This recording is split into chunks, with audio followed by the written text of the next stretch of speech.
ما درباره restrictive lung disease چی میفهمیم؟ What do we know about restrictive lung disease so far? چیزی خواندیم دربارهش تا حالا؟ Yes, we discussed about FEV1 and FVC ratio. ما شما در درس obstructive هم خواندیم. ما شما گفتیم وقتی ما میخوایم که تفکیک کنیم که امی restrictive lung disease است یا obstructive lung disease است، ما شما چی میکنیم؟ pulmonary function test میکنیم. صحیح است؟ وقتی pulmonary function test میکنیم دو یک ریشیو را یک تناسب داشتیم که او بود FEV1 تقسیم FVC. FEV1 چی بود؟ همو هوایی که در یک ثانیه اخراج میشه، expiration میشه، در همو ثانیه اول اخراج میشه. و FVC چی بود؟ همو تبادله هوا maximum inspiration که میکنیم، بعد از همو تبادله هوا که میشه یا exchange of gases که میشه، امور چی میگفتیم؟ FVC force vital capacity. So we had this ratio. We already discussed that. For new student, we had this ratio FEV1 divided by FVC. For example, the normal ratio was 80%. The normal ratio was around 80%. It means that 80% of the expired years, 80% of the air is expired in the first second. به این معنا که همو هوایی که ما expiration میکنیم باز از یک تنفس عمیق 80% در همون ثانیه اول اخراج میشه. 80% این معنا میده.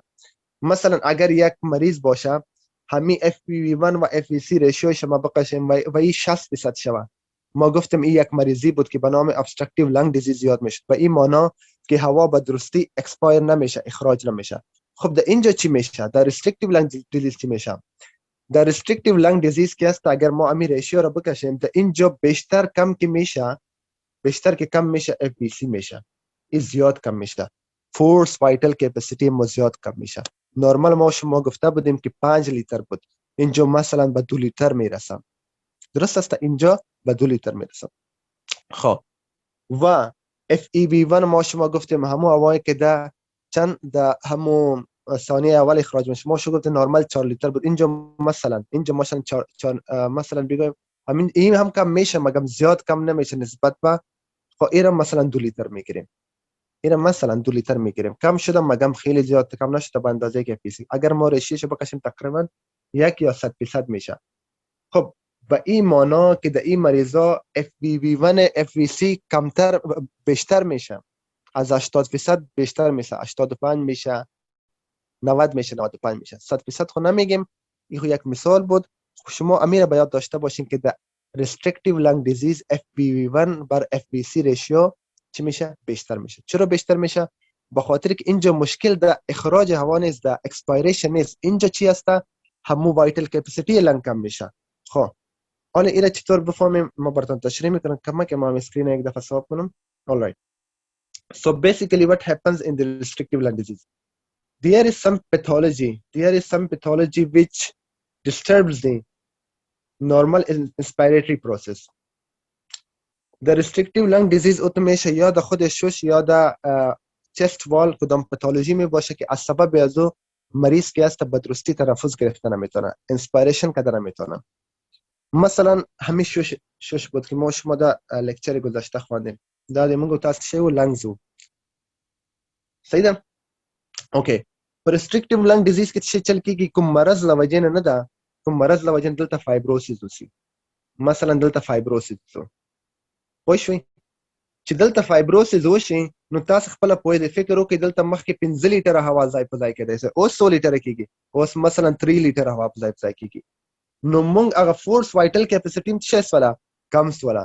کله چې فورس وایټل کیپاسټي کم شو مریض په درستي ډول باندې هوا نشي اخیستلی، په نتیجه کې څه ده؟ ډسنیا طرف ته ځي. د همدې له وجې نه ایکسپایریشن کې کوم مسله نه دا هوا بیرته بیرون ته وتی سي.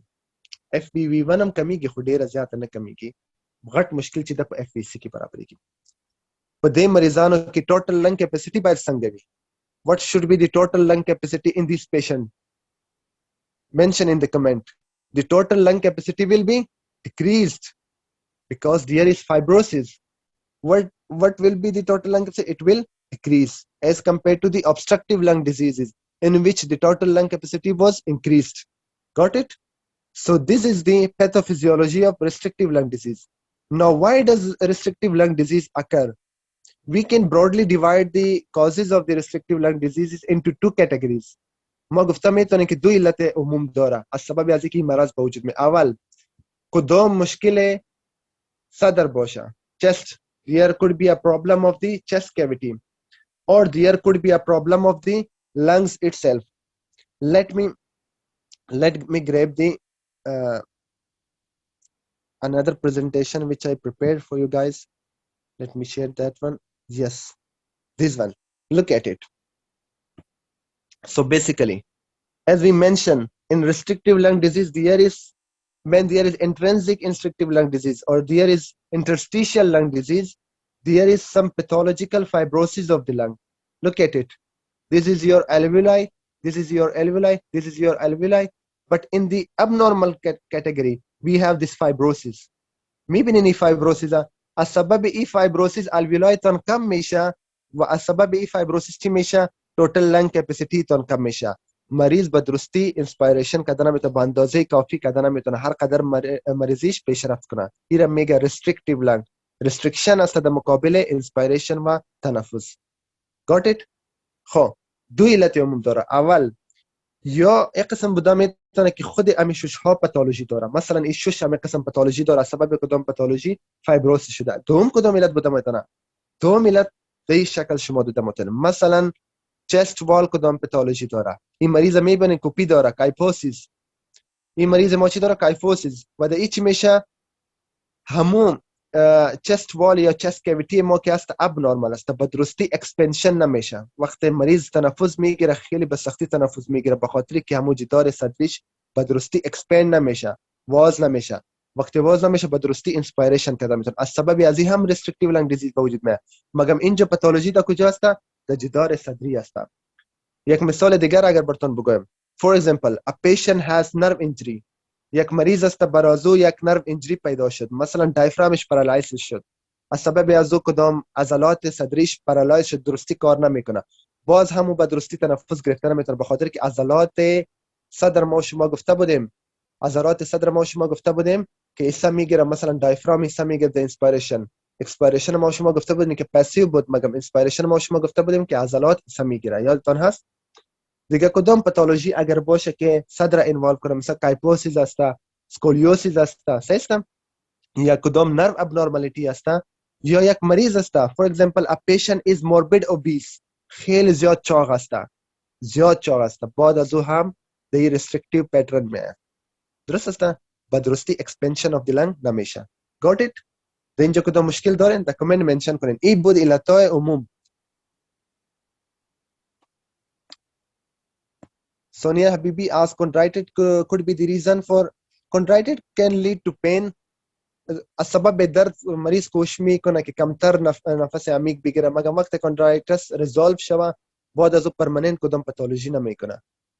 خود چون اونجا درد می باشه مریض کوشش میکنه که مانع درد شوه، هر قدر که عضلات اکسپند میشه یا استرچ میشه همین قدر درد بیشتر میشه. اوکی اوکی. Yes, pregnancy could be temporary.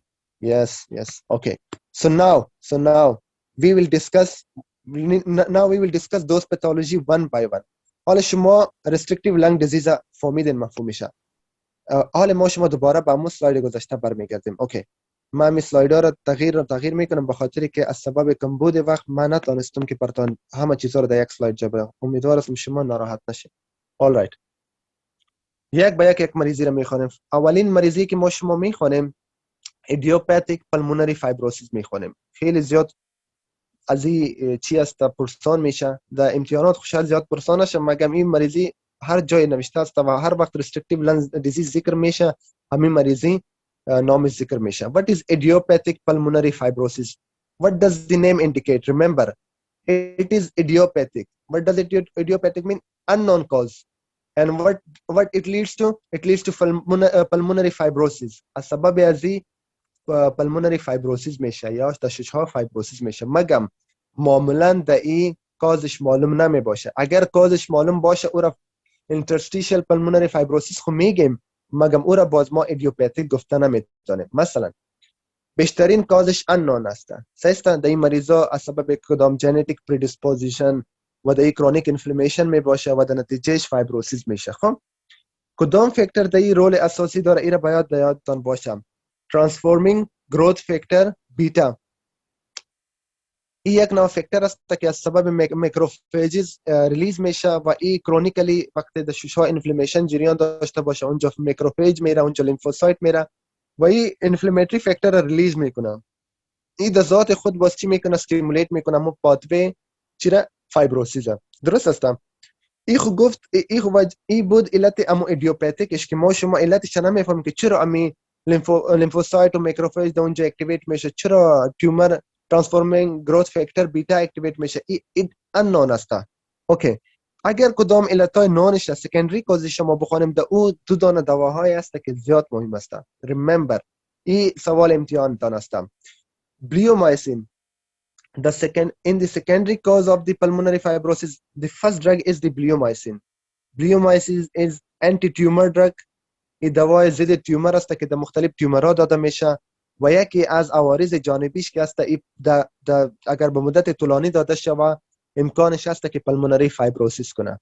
درست است؟ It is an anti-cancer drug and it can lead to idiopathic pulmonary it can lead to secondary pulmonary fibrosis. Okay, the other drug is amiodarone, and you guys already studied the amiodarone. What was amiodarone? Mention it in the comment, please. What was amiodarone? You guys have already studied. amiodarone چی بود؟ ما شما خوانده بودیم در درسای گذشته. Yes. Calcium channel blocker. It is not calcium channel blocker. No. It is potassium channel blocker. It is potassium channel blocker. It is anti-arrhythmic drug. It is anti-arrhythmic drug. إذا arrhythmia داده میشه خیلی کمتر یوز میشه، مگم این یک broad spectrum anti-arrhythmic drug است. وقتی با کدام دوای دیگه تاثیرگذار نباشه امیدریون داده میشه. و the ventricular fibrillation, ventricular tachycardia, usually ventricular arrhythmia این داده میشه. right؟ خب امیدریون که است کمتر استفاده میشه. چند علت داره. اول هاف لایف از این دوا خیلی زیاد است. مثلا اگر شما با یک مریض امیدرون دادین این در وجود همون مریض از 70 تا 100 روز باقی میمونه. From 70 to 100 days it can remain inside the body of the patient. بعد از این چی میکنه؟ زیاد پاتولوژی ها قدم میتونه. مثلا در خود قلب سبب اسیستولی شده میتونه، سبب بریدیکاردیا شده میتونه. ما با اریتمیا میتیم، ما به طور اوسط گفتم به طور اوسط 100 یا 70 روز ده سیستم امو مریض بوده میتونه و it can lead to several complications. For example, it can lead to bradycardia in the patient. It can lead to asystole in the patient, right? Okay, let's begin from the skin. ای عوارض جانبی مختلف میکنه. مثلا در جلد که زیاد از ام سی کیو میاد، جلد ای که است بلویش گری دیسکلریشن میکنه. مریضایی که امیودرون با مدت طولانی استفاده کرده بودن در جلدش دیپوزیت میشه ملانین پیگمنت و ماکروفاجز و از سبب از او که است گری اند بلویش دیسکلریشن میشه که ما تصویرش براتون نشان میدم. این در جلد بود. باز که پایین بیایم به تایروید، در تایروید ای هایپوتایرویدیسم هم میکنه و هایپرتایرویدیسم هم میکنه. ای به یادتان باشه، این سوال ام سی کیو تان است. ریممبر بعد از اگر از تایروید پایین بیایم در ششها it can lead to secondary pulmonary fibrosis. It can lead to secondary pulmonary fibrosis. اگر از ششها پایین بریم به جگر بریم it can lead to deranged RFTs. sorry deranged LFTs. It can lead to deranged LFTs. ای به جگر هم هپاتوتوکسیک هم است. درست است دیگه. این بعضی اما عوارض جانبی چی که هست امیودرون است که زیاد پرسان میشه. بعضی چیزهای دیگه هم هست، مثلا در کورنیا هم دیپوزیت میشه، در اونجا هم پیگمنت دیپوزیت میکنه، سبب پین میشه، ویژوال دیستورشن میشه، در چشم هم جابجا میشه، در کورنیا هم جابجا شده میتونه. مگه معمولا که سوال پرسان میکنه اسکین پرسان میکنه گری بلویش دیسکلریشن. ایون تصویرش هم براتون منشن میکنه در سوالات گاهی که ساید افکت کدام دوا بوده میتونه. و دیگه که هست تریمرم کدام میتونه، چیزا کدام میتونه. من زیاد چیزایش ذکر نکردم. تریمر ما شما گفتم میتونه از سبب هایپرتایرویدیسم میکنه، پالپیتیشن هم از سبب اریتمیا یا هایپرتایرویدیسم کدام میتونه. thyroid toxicity, skin, interstitial lung fibrosis, deranged LFTs. Remember those things. These are the side effect of amiodarone. That is why we rarely use this medication. بعد از یک مریضی هست که به خاطر کدام کانسر یا تیومر رادیوتراپی شده، ریدییشن شده، در او هم انواع امراض آمده میتونه که یکی از جمله امراض چی هست؟ ایدیوپاتیک پلمونری فایبروسیس، سکندری پلمونری فایبروسیس or lung fibrosis. ihre فهمیدین ای بود علتهای پلمونری فایبروسیس. حالا اگر ما شما کلینیکال فیچرز بخوانیم، دی مریضا که است آهسته آهسته سرفه دیولپ میکنه، درای کف، آهسته آهسته درای کف دیولپ میکنه. درست است، سرفه خشک می باشه که مریضیش هر قدر پیشرفت میکنه آهسته آهسته این مریضا که است پروگرسیو دیسنیا. what does it mean? It lead to slow progression of the dyspnea.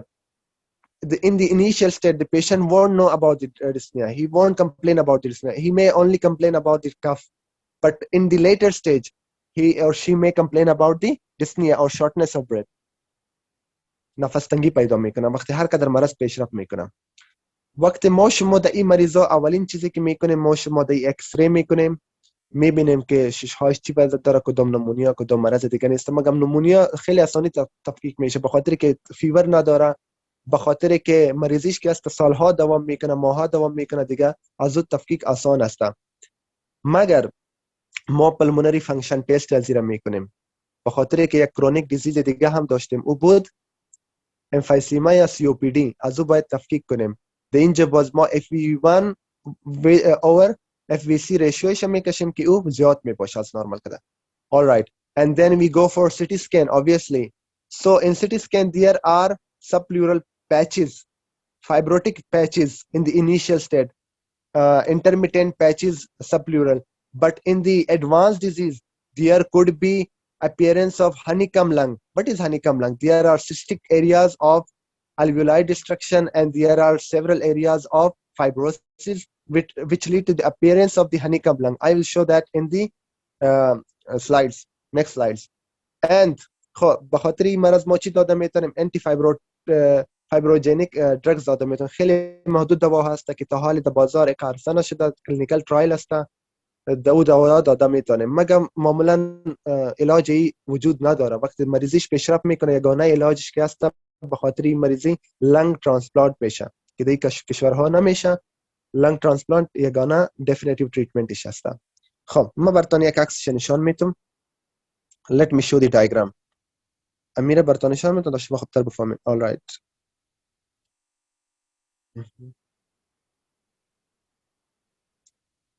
okay, look at it. ای است amiodarone toxicity or pigmentation of the skin. میبینین همو blue gray discoloration of the skin. دا the amiodarone side effect, blue gray discoloration of the skin, toxicity of the amiodarone. Okay, these are the list of toxicity that could be caused by amiodarone. As I mentioned earlier, there could be optic toxicity, optic neuropathy, corneal deposition, skin alteration. Okay, there could be hepatotoxicity, as I mentioned, GI disturbance. But the major one, thyroid, remember thyroid, lung toxicity, hepatotoxicity, skin discoloration. These are the major ones. Remember that. Okay. After that, we have this is the typical appearance of the honeycomb lung. Look at the cystic areas. These are the cystic area. Inflammation, prolonged inflammation lead to deposition of the fibrous tissue in certain area and certain cystic area. These are the cystic areas. These are cystic areas, and there is intermittent fibrosis. This is typical appearance of honeycomb lung. And we have CT scan appearance. Let me show the CT scan appearance of it. Okay, look at this one is the normal chest X-ray, which you guys already studied. You had a separate lecture about chest X-ray and chest CT. This is normal chest CT. Can you guys appreciate it? Compare it with the below one. These are the appearance of subpleural fibrosis or honeycomb appearance of the lung. There are whitish area of fibrosis, as you can appreciate in the X-ray. These are infiltrates. Basically, these are infiltrates. If they are in over the periods of years, it could lead to fibrosis of the lung. همی سفید میبینین همی است که infiltrate است که ششها جا بجا شده و این وقت زیاد پیشرفت میکنه به خود همون ساختمان هنیکم لنگ به خود میگیره که ما شما در چی میبینیم؟ در interstitial lung fibrosis. فهمیدین اینا؟ خب اینجا ببینین این هیستولوژیش هست. این هیستولوژی هست. اینجا ببینین ای الویولای است. دا تاسو الویولای د کدل تاسو په نورمال لنګ کې فکر وکړئ دا واړه سپین ځایونه چې دا الویولای دي تاسو واړه الویولای او په څنګ کې چې دا ممبرین ده الویولر ممبرین ده بیا دې طرف نه چې ده چېرته چې ګاز ایکسچینج کیږي دلته چې ده د هغه ممبرین راځي د کیپیلري ممبرین راځي مګر دلته وګورئ دا څه دي دا څه دي دا ټول چې دي دا سیسټیک ایریاز دي او دا فایبروټیک نوډیولز دي چې پلمونري فایبروسس کې لیدل کیږي ویني تکنینګ اف دی ممبرین سوي د تکنینګ اف دی الویولر ممبرین سوي نو د لوجنه ګیس ایکسچینج هم په درستي طریقه باندې کیږي یو خو ټوټل لنګ کیپاسټي کموي بل ګیس ایکسچینج نه کیږي ځکه ممبرین تک سوي دی وګورئ پراپر ګیس ایکسچینج نه کیږي الویولر لمنځي الویولای لمنځي او ممبرین تکنس کیږي ګیس ایکسچینج په درستي ډول باندې نه کیږي دا هیسټولوژي اف دی idiopathic pulmonary fibrosis. Got it? Da وګورئ دا honeycomb lung da. Typical appearance of the honeycomb lung. Look at it. Typical appearance of the honeycomb lung. Can you guys appreciate it? The cystic area and the whitish discoloration of the fibrotic tissues. This is the advanced idiopathic lung disease. All right.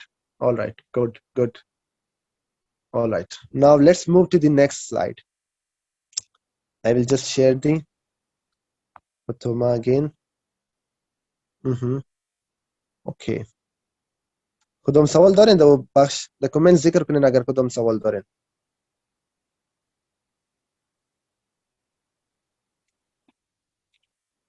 Okay. So کامنتاتون میخوان. All right. Brilliant. Okay. ای بود اولین مریضی ما. حالا میایم سر مریضی دوم. سلاید دیده میتونیم دوم که است نیوموکونیوسیس است. خیلی یک مریضیه که زیاد کامن است نیوموکونیوسیس در افغانستان زیاد کامن است. این مریضی در افغانستان خیلی زیاد دیده میشه مگر متاسفانه به این زیاد توجه نمیشه مگر زیاد کامن است. Okay, what is pneumoconiosis? It is also interstitial fibrosis, mean it involves the interstitium of the lung. Okay, and it is, why does it occur? It occurs due to occupational exposure to certain chemicals and particles. Okay, pneumoconiosis اگر ما شما تعریف کنیم این تعریف قسم میکنیم که it is an interstitial fibrosis.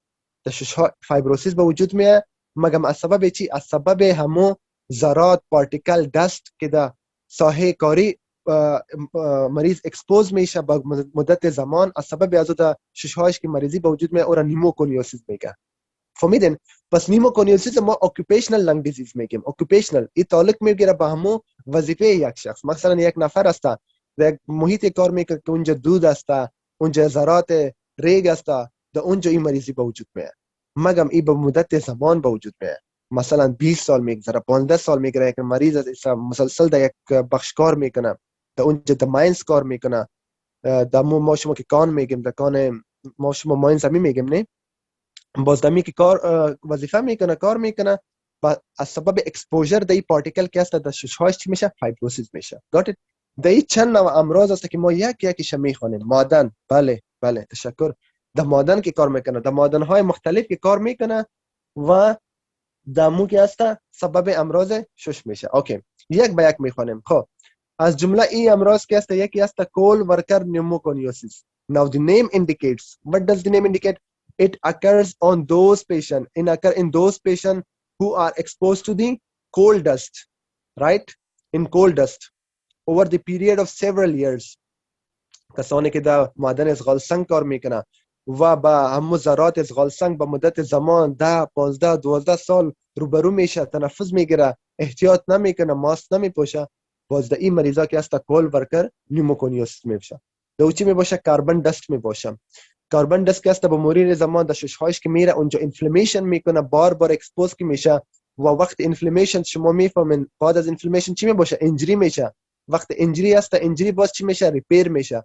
این همی به مدت زمان که است سبب تبدیل چی میشه؟ فایبروتیک تیشو میشه.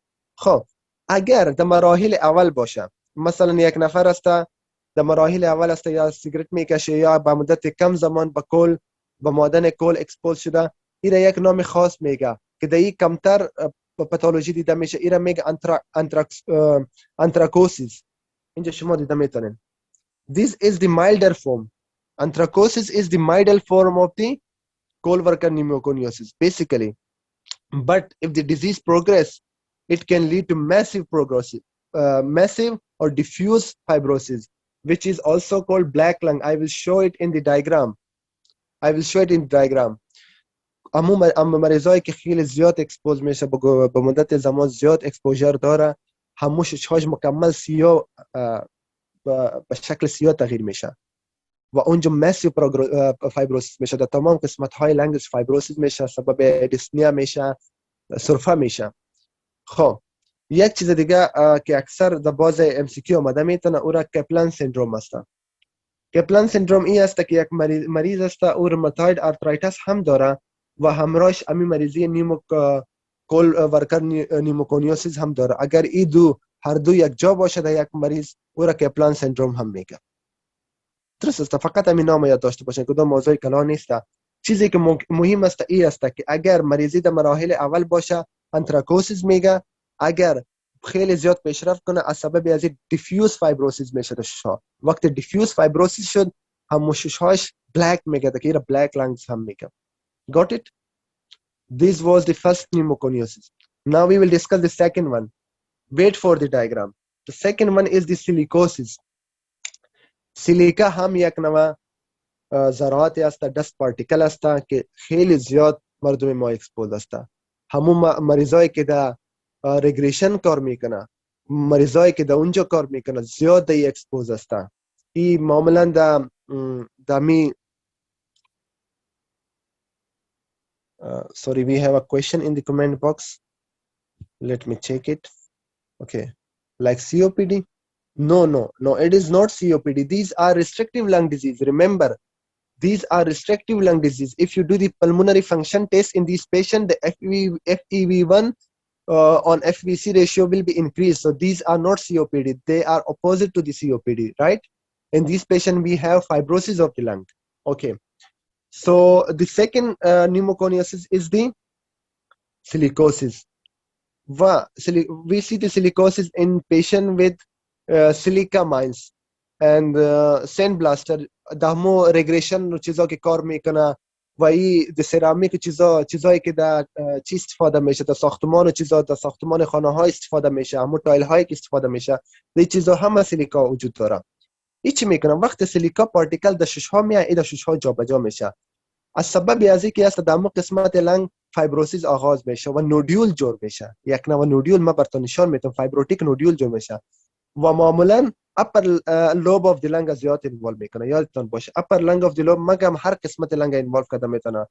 common in the initial stage in upper lobe of the lung. اوکی. بعد از چی میشه؟ اگر میکروفیجز بیایم و امی سیلیکا را انگلف کنم یا به سیلیکا اکسپوز شوه، همون فعالیت کاری میکروفیج ها از بین میره. از همین سبب است که تبرکلوسیس در این مریضا زیاد دیده میشه. دو علت است. به خاطر که اولی در قسمت های اپر لوب اف دی لنگ اینوالو میکنه و ما شما گفته بودیم که سکندری تی بی در کجا کامن بود. ما شما در لکچر گذشته خواندیم که در اپر لوب اف دی لنگ کامن بود، یادتان هست؟ و همونجا در مقابل تی بی که است میکروفیجز یک عکس العمل خیلی مهم میکنه. وقتی فعالیت فیگوسایتوسیس میکروفیج ها از بین بره یا اخلال شوه، از سبب ازی که است این مریضا که است risk of tuberculosis. This is your exam MCQ. The silicosis patients are at risk for pulmonary TB. Remember it. This is your exam question. So let me show you the diagram. Just let me show you the diagram quickly. Okay. All right. Look at it. This is the sorry. Okay, this is anthracosis. There is patchy deposition of the coal particles or coal dust, but it doesn't involve the whole lung and there isn't any massive fibrosis. So this is initial stage. This is called anthracosis. But if there is massive fibrosis and prolonged exposure to coal particle or coal dust, it will lead to black lung. This is typical black lung. فهمیدین؟ ای است coal worker pneumoconiosis. یادتان باشه. اینا اینجا فایبروسیس شما دیدیم همین وایت که شده. هرچی من برشان گفتم زنگ نزنین به خاطر که ما در لکچر هستم، بازم بار زنگ میزدن، از خاطر لکچر خراب شد. اوکی، ادامه میدیم. صدای مرا میشنوین؟ Yes, sir, we can hear you. Okay, sorry about that. So we were discussing the silicosis, right? So these are this is the place where patient exposed to silica particle or silica dust. And as I mentioned earlier, it lead to fibrosis in the fibrotic nodules within the lung. Look at it. As you guys can appreciate clearly, these are the fibrotic nodule which can be seen in the silicosis. And as I mentioned, the exposure should be over a period of years in order for these nodules to develop. But the main association was with tuberculosis. These patients are at risk of developing pulmonary tuberculosis due to dysfunction of the phagocytic function of the macrophages, right? And look at it. This is the deposition of the silica within the lung parenchyma. In advanced cases, it can lead to massive calcification and fibrosis of the lung. Got it? So after the silicosis, we have another disease which is called borreliosis. I will just open the pathoma quickly. اگر شما سوال دارین اینجا تا وقت پرسان کده میتونین.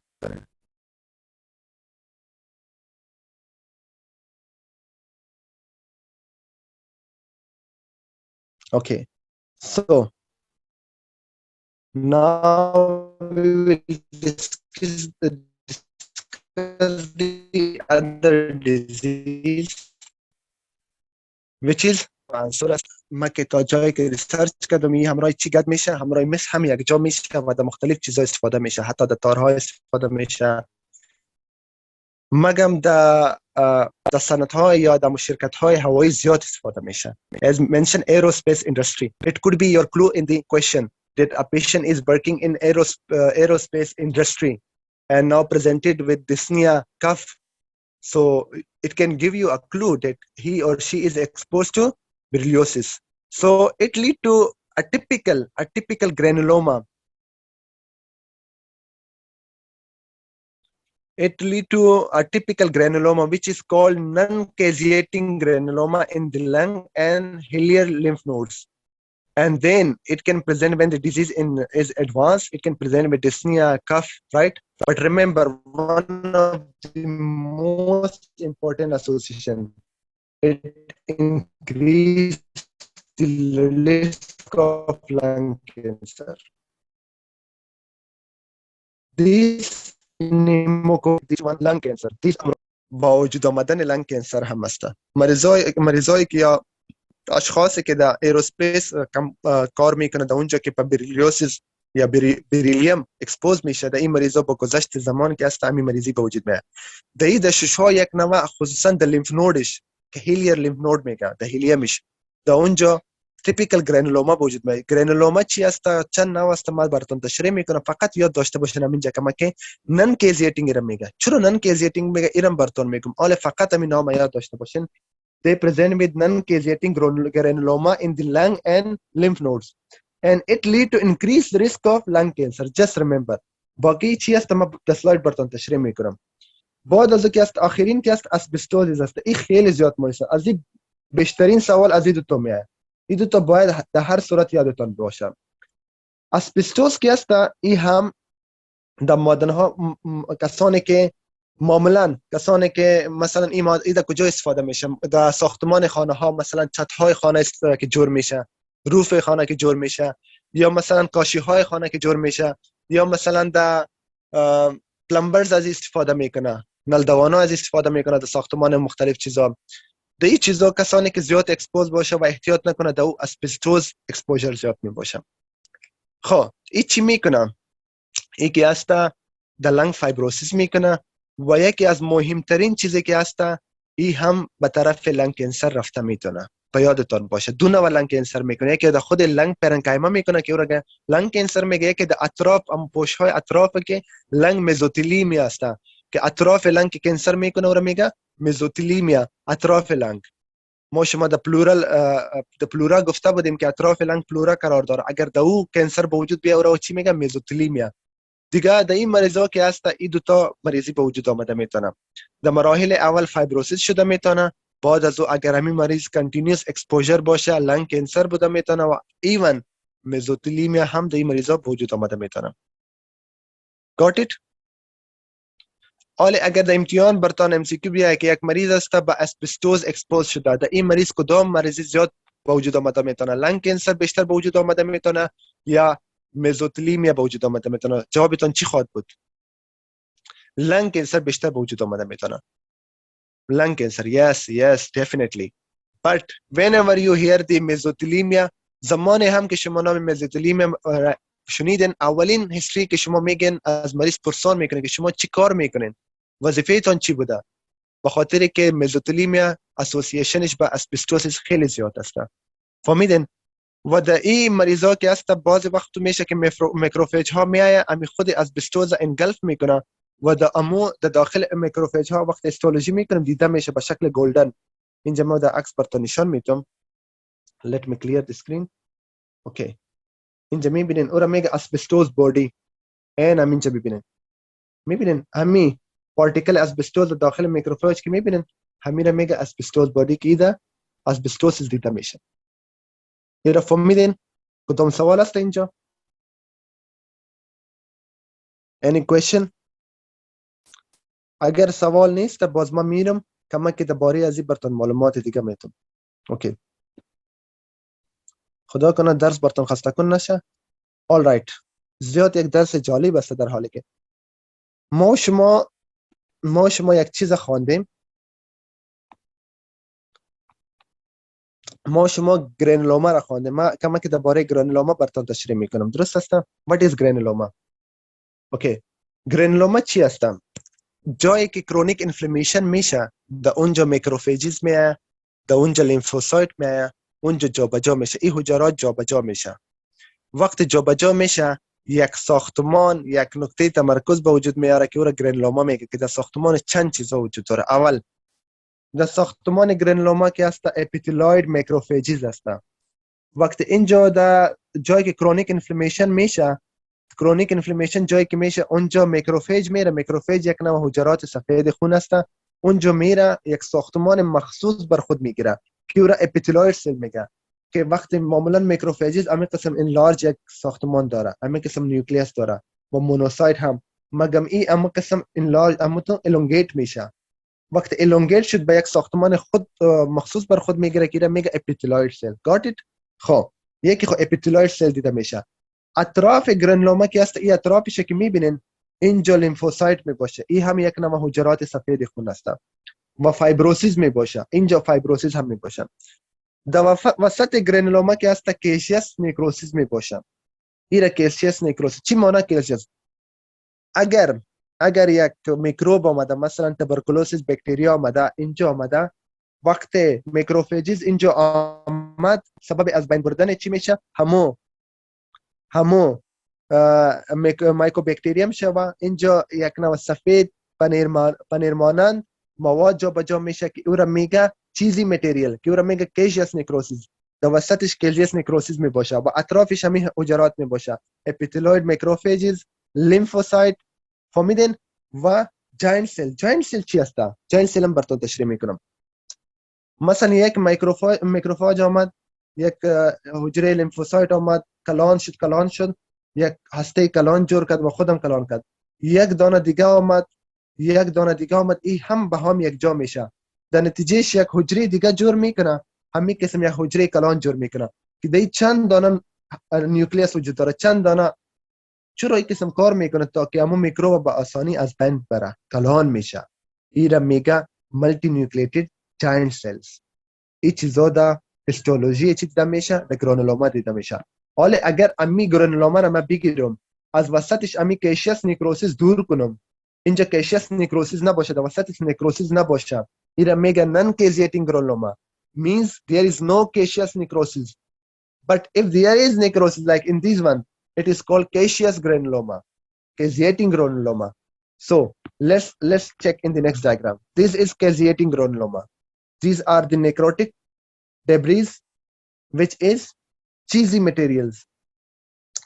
And we have multinucleated giant cells. These are lymphocytes, surrounding lymphocytes.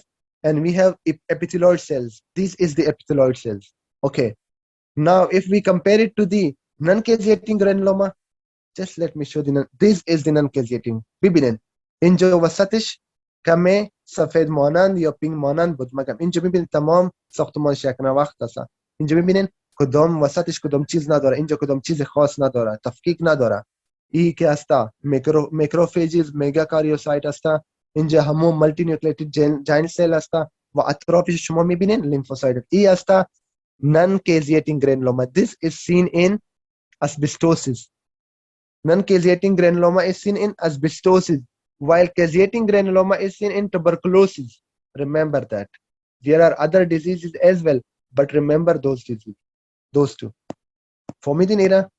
کدام سوال است در اینجا؟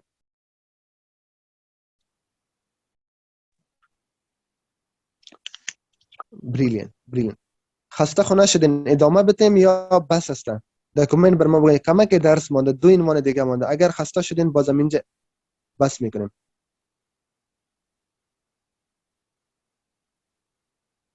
All right. Brilliant. Okay, great. So now we will discuss another important disease. We have discussed the pneumoconiosis. Now we will discuss sarcoidosis. Sarcoidosis is also restrictive lung disease. Sarcoidosis is also restrictive, but it is a systemic inflammatory disease. Remember, sarcoidosis it is a systemic inflammatory disease that lead to non-caseating granuloma in multiple organs. The مختلف organ جا بجا میشه. چرا وجود میں علتش معلوم نیست مگم چی میشه؟ د عضلات د ارگان های مختلف، مثلا د شش ها، مثلا د جلد، مثلا د مختلف اعضا یکی هست نن کیزیاتینگ گرانوما. نن کیزیاتینگ گرانوما ما شما خواندیم که چی بود؟ د وسطش نیکروسیس نداشت، هر وقت میکروب انوالو بود. whenever there is microorganism like mycobacterium tuberculosis, there will be caseating granuloma. But if it is inflammatory process, there is no microbacterium, no microorganism, it will lead to non-caseating, like in this case. In sarcoidosis, we have non-caseating granuloma.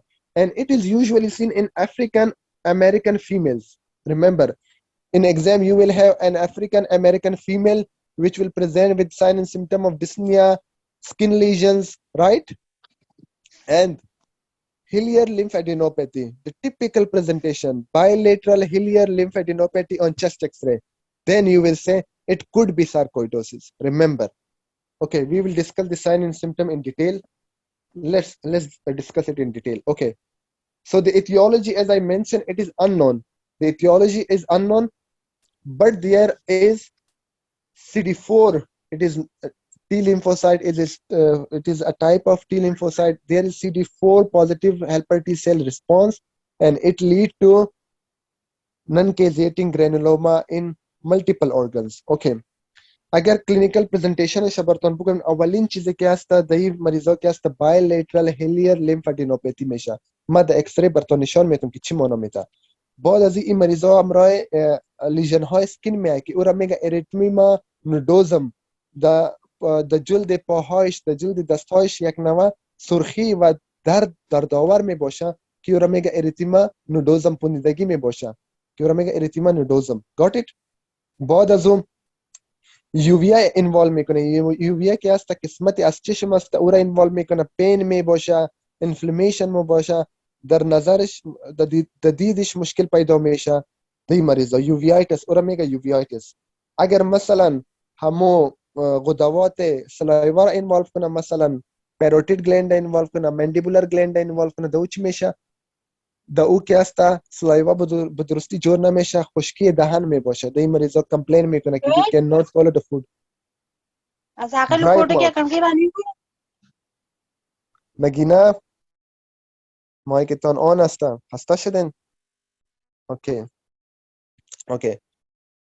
So patient can present with skin lesions which is called erythema nodosum. Patient can present with pulmonary symptom like dyspnea, like cough. In X-ray we will have bilateral hillier lymphadenopathy. Patient can present with ocular symptom, uveitis, ocular pain, redness, difficulty in vision. These are the symptom of ocular symptom. And then patient can present with Dry mouth. Patient will say that I cannot chew the food properly. I cannot swallow the food completely. خشکی دهان می باشه میگه که به درستی سلایوا پرودیوس نمیشه. این چیزا که هسته علائم چی هسته؟ سارکویدوسیس هسته. اوکی. اینا فهمیدین؟ و دوشش ها که هسته با مدت زمان فایبروسیس هم کده میتونه. از دو خاطر این زیر عنوان restrictive lung disease آمده. یادتان باشه. let's discuss the clinically مریض طوری که براتون گفتم نفس تنگی سرفه زیاد کامن است. بعد از اون میگه که در جلد ما همه قسم سرخ نشانات برآمده که درد میکنه. وقتی دست ما میمونم اریتیما نودوزم. وقتی ما لبش میکنیم در لب چی میکنیم؟ اول ایکس ری میکنیم. یادتان باشه در سارکویدوسیس همیشه ایکس ری میکنیم به خاطر که بایلیترال لیمفادینوپاتی که است در زیاد کامن است. در ششهایش هیلیر لیم که است این لارج میشه. نو موږ دې ته ایکس ری اتمن کو. بیا نه بعد یو بل ټیسټ تکو دې په وینه کې angiotensin converting enzyme level کو S level کو دا elevated دا ډېر typical خبره ده. This is your exam point of view. The S level angiotensin converting enzyme level چې په دې مریضانو کې زیات دي. ولی زیات دي؟ د دې کې macrophages activate شي او د دې نه د enzyme چې دا produce کیږي. یاد ولرئ. بل د دې لیب چې د سیرم کیلشیم ورته کو. سیرم کیلشیم ورته کو.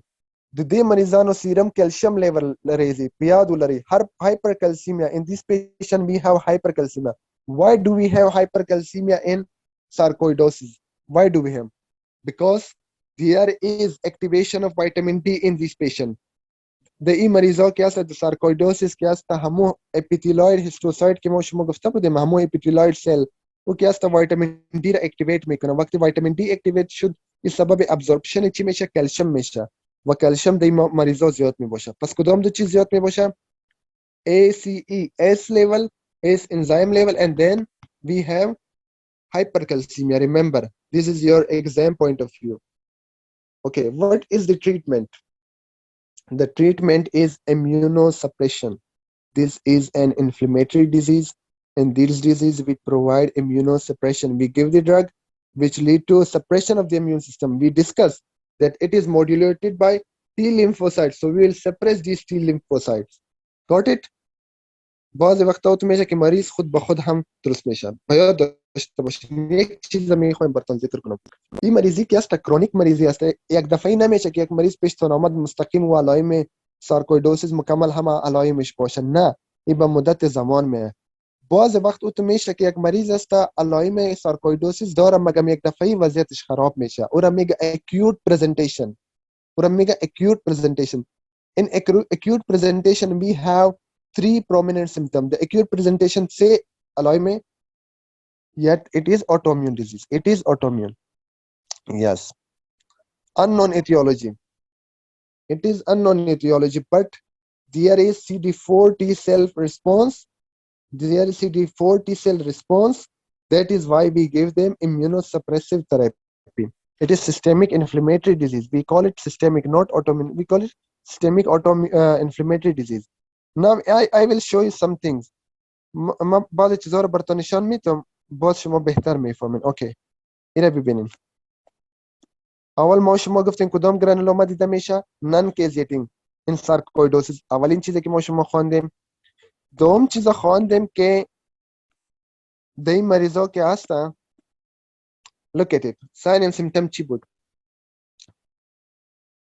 د این مریضا اکثر bilateral hillier lymphadenopathy. اینجا هیلیر لیمف نود وجود داره. هیلیم همون قسمت ششها هست که در اونجا برونکایو و همونجا ویسل چیزا داخل و خارج میشه. همینجا لیمف نود وجود داره که این لیمف نود وقت انلارج میشه کلسیفای میشه انلارج میشه ایرا میگه bilateral hillier lymphadenopathy. همین سفید میبینین این است در این ششها دیده میشه. این اولین پرزنتیشن که در ایکس ری دیده میشه. و بعد از اون در جلد که من براتون گفتم erythema nodosum. This is erythema nodosum. Painful tender swelling on the limbs. Subcutaneous nodules. Now the other presentations could be shortness of breath. It could be cough, dry cough. As I mentioned, that restrictive disease usually present with dry cough until there is secondary complication or infection. Red patches. Fever could present with fever. Red eye, remember red eye. Uveitis, vision problem, as I mentioned, vision problem. Swollen lymph nodes and joint problem. Sarcoidosis can present with joint problem. But if there is acute presentation of sarcoidosis is called Lofgren syndrome. First aid may have mentioned this syndrome. It is not mentioned in the pathoma, but it could be mentioned in the first aid. The acute presentation is with fever, erythema nodosum, and hillier lymphadenopathy. Right? The arthritis lead to the fever. So acute presentation, there could be three main things: fever, erythema nodosum, and hillier lymphadenopathy. This acute presentation of sarcoidosis is a distinct name, and it is called Lofgren syndrome. اینجا کدوم سوال دارین؟ ای بود لوفگرین syndrome که acute presentation sarcoidosis بود. Brilliant. کدوم سوال هسته؟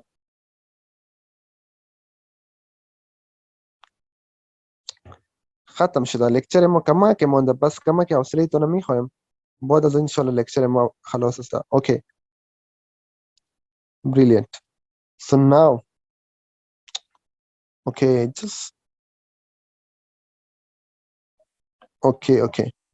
So اگر ما بهتون بگویم کدام تست خون میکنیم، کلسیم لیولش هم میکنیم و انجیوتنسین کنورتینگ انزایم لیولش هم میکنیم که هر دویش چی می باشه؟ الیویتد می باشه. اگر در این مریضا ما هیستولوژیش رو ببینیم، هیستولوژی به خاطر که در این مریضا کلسیم زیاد می باشه، به خاطر که در این مریضا کلسیم که است در ششها جابجا میشه، همین قسم وقتی از طرف میکروفیج انگلف میشه، همین قسم یک ستاره مانند ساختمان بر خود میگیره که میگه استروید بادیز.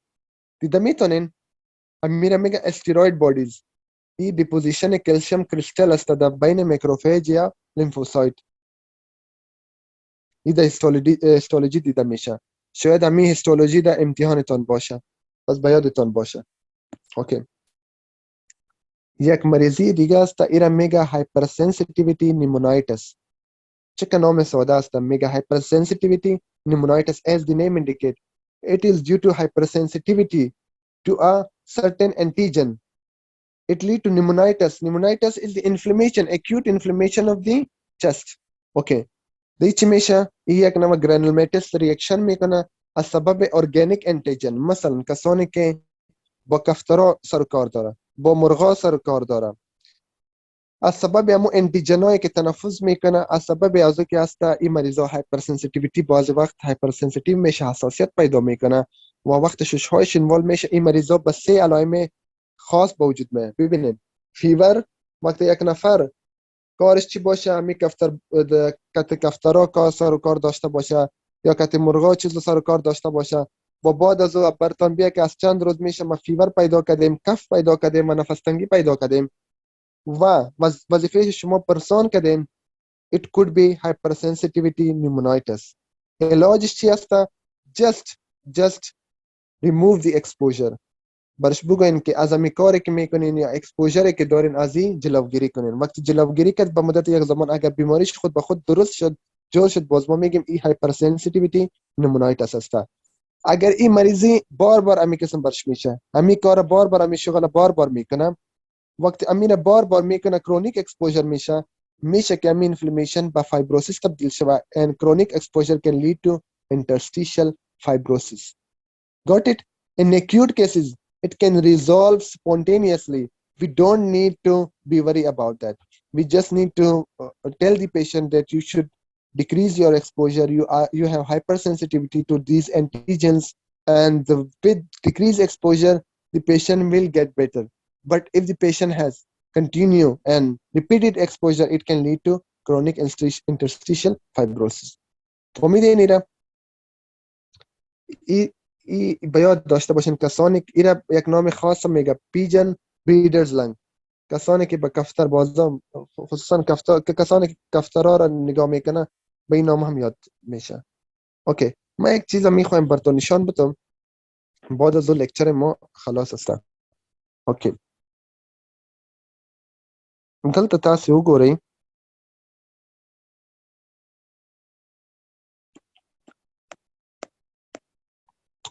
دا اسټیروید باډي د ما مخکې تاسو ذکر کړی و دا په سارکویډوسس کې لیدل کیږي صحیح ده هماغه کیلشیم کرسټل چې کوم دی په میکروفیجز یا لیمفوسایټ کې ځای په ځای شي دلته په ځان ته دغه سټار مانس ساختمان غوره کوي ته اسټیروید باډي دا لوف ګرین سنډروم ده نور دا و د مونږ لیکچر ریسټریکټیو لنګ ډیزیزز نه و خدای دې وکړي چې تاسو پوه شوي یاستئ زه به اوس د تاسې سوالات واخلم ډېره مننه له ټولو نه